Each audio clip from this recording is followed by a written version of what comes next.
तो finally Jacob फाटू ने Roman racks को एक्नॉलेज कर ही लिया है। क्या क्या हुआ है मैं आप लोगों को बताता हूँ। क्लैश इन इटली का मेन इवेंट था Roman Reigns versus Jacob Fatu का मैच। जैसे कि बैकलैश में जेकब फाटू ने रोमन रेक्स को डोमिनेट किया, वैसे ही क्लैश इन इटली में रोमन रेक्स ने जेकब फाटू को पूरी तरीके से डोमिनेट कर दिया। जेकब फाटू को रोमन रेक्स ने बहुत मारा, बहुत ज्यादा मारा। जैसा कि हम लोग जानते थे कि ये एक ट्राइबल कॉम्बैट मैच था, यानी कि इसमें डिस्क्वालिफिकेशन नहीं था। जीतने का सिर्फ दो ही तरीका था, सबमिशन या पिनफॉल। तो रोमन रेक्स और जेकब फाटू ने इस मौके का पूरा फायदा उठाया, लेकिन ज्यादातर मौका रोमन रेक्स ने बैरिकेड तोड़ा, जेकब फाटू के हाथ को इंजर्ड कर दिया ताकि वो टोंगा ग्रिप दे नहीं पाए। और फिर रोमन रेक्स ने चारों टन बकल निकाल दिया, ये कहते हुए कि मुझे किसी उसोस की जरूरत नहीं है, मैं बिना उसोस के तुम्हें हरा सकता हूँ। और बैकलैश में तुमने ये बहाना बनाया था ना कि टन बकल के वजह से तुम हार गए, तो आज मैं फिर से निकालूंगा। रोमन रेक्स ने चारों टन बकल निकाला, बारी बारी जेकब फाटू का सर टन बकल से टकराया, वो भी एक बार नहीं कई बार। और मैच के आखिरी में उन्हें स्पीयर देके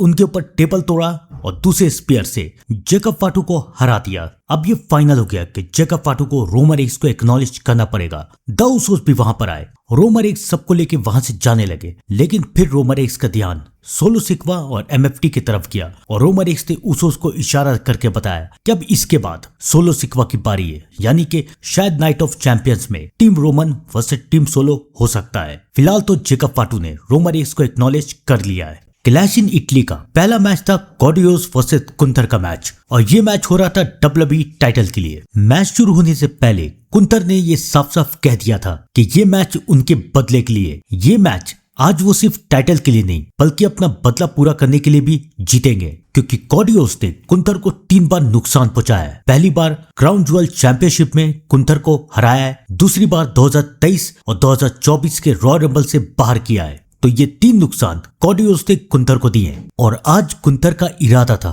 कि कॉडियोस को हरा के टाइटल जीत के अपना बदला पूरा करे। मैच की शुरुआत में कुंतर ने पावर 1 और कॉडियोस ने क्रॉस रोड्स लगा दिया, लेकिन दोनों बच गए। लेकिन उसके बाद कुंतर ने अपना सबमिशन का तरीका शुरू कर दिया, और देखना यह था कि क्या कॉडियोस बच पाएंगे या फिर नहीं। कॉडियोस बच गए और कॉडियोस ने एक क्रॉस रोड लगाया और कुंतर खत्म। मैच कॉडियोस जीत गए, आज तक की सबसे वाहियात एंडिंग। मैच खत्म होने के बाद कुंतर ये दावा करते रह गए कि उनका पैर रिंग के पास था, लेकिन रेफरी ने उनकी बात नहीं सुनी और कॉडियोस ने अपने टाइटल को रिटेन कर लिया। सबसे घटिया एंडिंग था ये। ब्रॉक लेसनर वर्सेस उबा फेमी का मैच सबसे अच्छा मैच था।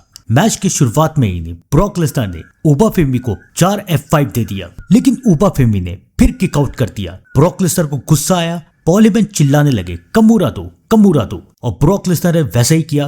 कमूरा देके उन्होंने उबा फेमी के हाथ को पूरी तरीके से कमजोर कर दिया। उबा फेमी ने किसी तरीके से अपने आप को बचा लिया, लेकिन उनका हाथ पूरी तरीके से टूट चुका था। उबा फेमी ने ब्रॉक लेसनर से लड़ने की कोशिश की, ब्रॉक लेसनर को बाहर भी ले गए, लेकिन ब्रॉक लेसनर ने उबा फेमी के ऊपर कमेंट्री टेबल भी तोड़ दिया। किसी तरीके से उबा फेमी रिंग में घुसे, उन्होंने ब्रॉक लेसनर को पावर बम लगाने की कोशिश की, लेकिन ब्रॉक लेसनर ने फाइनल F5 जो कि था 7 F5 उसे देख के उबा फेमी को हरा दिया, और इस मैच में ब्रॉक लेसनर जीत गए। लेकिन मुझे लगता है कि इनका एक और मैच भी जरूर होगा।